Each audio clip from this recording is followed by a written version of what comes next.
So hello everyone, so andito kami ngayon sa may taas ng suspension bridge. As you can see, yan po yung aming nilakad dyan sa may baba.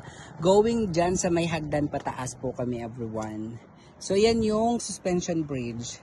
So mahaba to. Dati ang alam ko may zipline pero dito yata yun sa may pataas para mas kita yung view ng suspension bridge.